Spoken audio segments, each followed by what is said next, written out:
I liked how we fought back. Obviously, don't like getting down double digits again, but I like the fighting spirit that our guys had. Laid on a couple closeouts early. They hit 5 of their first 7 threes. The rest of the game, I thought we had really good urgency. I thought our energy really picked up. I thought our communication picked up as that first half went along. And it was great to see us pull even before halftime. I thought that was a good sign. Got out to a nice lead. I think got up 8 on them in the second half. They came back and took the lead, but we never panicked. And that's a great sign for a group moving forward, that you can fight through that adversity. And hopefully we get off to a great start tomorrow. I think we're going to have to. So much is made about the offense on this team with good reason, but today it seemed like, especially down the stretch, it's about the defense. Well, the defense I thought was solid initially. We couldn't get that thing off the glass, and that I think prevented us from being able to create some separation as they just pounded us on the boards, 43 to 28, 16 offensive rebounds.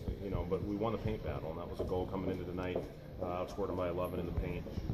And finally started knocking down some shots. I think we missed our first 11 threes, and then hit some. Naz hit a big one in the corner coming out of a timeout, and that kind of got us going and allowed us to finish down the stretch.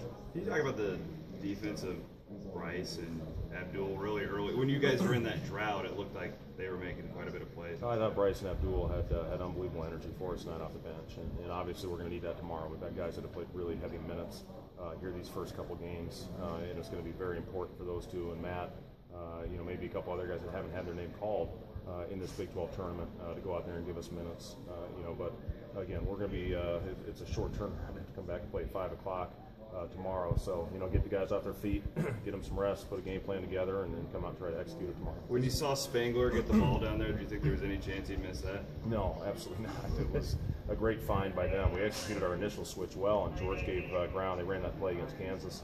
At the end of the game, when Buddy Hield got the tip in at the buzzer, somehow we lost Spangler on that backside. And look, he's a heck of a player, great kid, and it's tough moment for him. Somehow we lost him down there. This team's got a chance to do something that's never been done in cycling history, back-to-back Big 12 titles. But your guys seem loose about it, and they're ready for it. Have you seen that with them?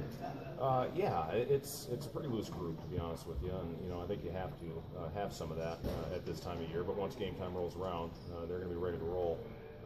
Just a tremendous opportunity for us, to come out and play against a team that's won 11 straight Big 12 championships, in Kansas City, 40 miles from their campus. But I know our fans are going to go down fighting. And, I expect a great atmosphere tomorrow. I think we've got the 2 best fan bases in the Big 12 conference. Should be a lot of fun here tomorrow night. Jumped in late, but Jamil said he gained a lot of confidence there that second half after, And what did you see from him in the second half that propelled him? Well, I had a nice little chat with Jamil at halftime, and I thought he went out and just played with great energy. We got it going a little bit in that second half. At the end of the first half. He needed to regroup and get himself going again, and I thought he did that. He got that tip in right away that gave us a 2-point lead on the first possession in the second half, and really followed that up the rest of the half with great energy plays. How much energy does Jamil have left in the tank after a long one tonight? You know what, he's one of those guys that doesn't ever get tired. He can play all day. Not many people have that, especially guys that are 6'9", with a 7'4" wingspan. But that's what defines him. It's what makes him who he is. I think he'll be very energetic and excited to go tomorrow. Coach, what does it say about this group when you can? I know it's never done it. You battle back from double digits. It seems like every game, but they've never tucked their tail and turned it in. Well, we've gotten better as the year's gone on.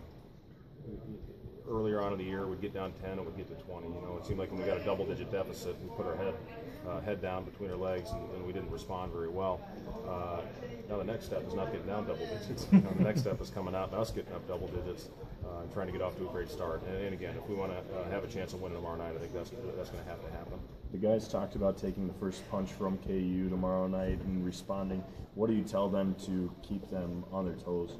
Well, it's a game where, I think last year when we played them, we got up early. They went on a big run on us. We kept our composure and got back in. Kansas is a team that is as capable as any in the country going on a big run against you. And you have to be prepared for that. You have to respond to it.